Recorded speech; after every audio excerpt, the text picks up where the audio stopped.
Days after President K.R. Narayanan referred back to the cabinet its recommendation to impose President's rule in Bihar, Home Minister L.K. Advani gave a call for national debate on Article 356. When the Constituent Assembly began discussing this item, they also thought that in some cases, rare cases, it may be used. They have emphasized, Dr. Ambedkar's speech is there introducing this article, where it should be rarely used in certain cases.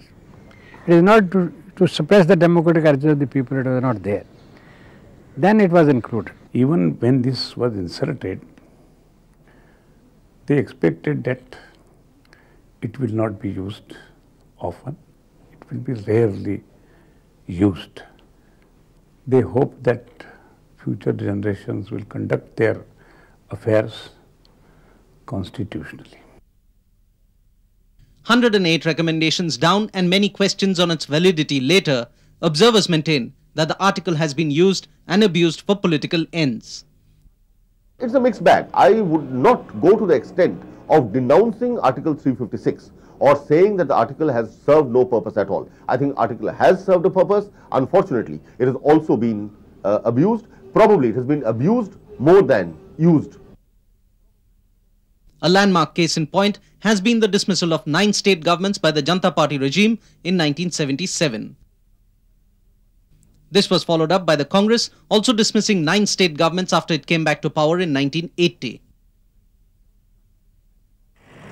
However, some feel that the article's political implications apart, it has also helped in the administration of troubled states. Insurgency in Jammu and Kashmir and Punjab could be kept in check only because the use of the article allowed the centre a free hand to deal with the situation. When the Darbara Singh government was dismissed by Indira Gandhi and President's rule imposed, after all, it was a Congress government.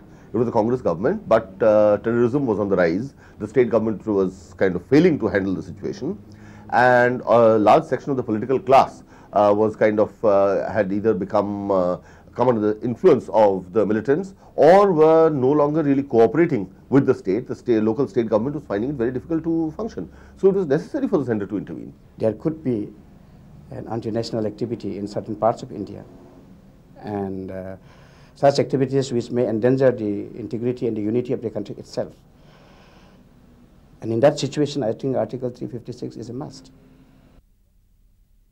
Politically, successive governments have used it and the opposition parties have cried foul almost every time.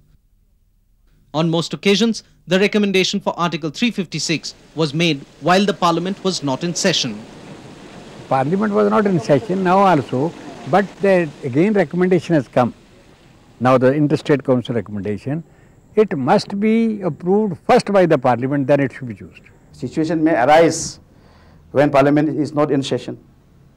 So we can't wait Parliament to be convened and then take a decision for President's rule. It makes much of difference. It was to answer this that the Supreme Court in the S.R. Bommai versus the Union of India case 1992 passed a judgment on the use of the article while the Parliament was not in session.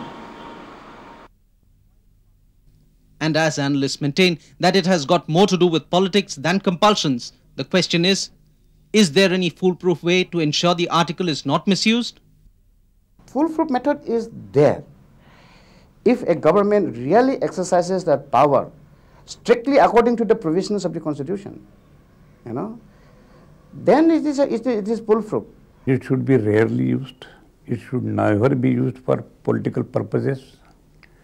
But an occasion might arise when it will have to be used in the interest of the people. Political parties have maintained differing opinion on the issue. While the communist parties feel there is no need for reconsidering the article's validity, parties like the Akali Dal want it scrapped.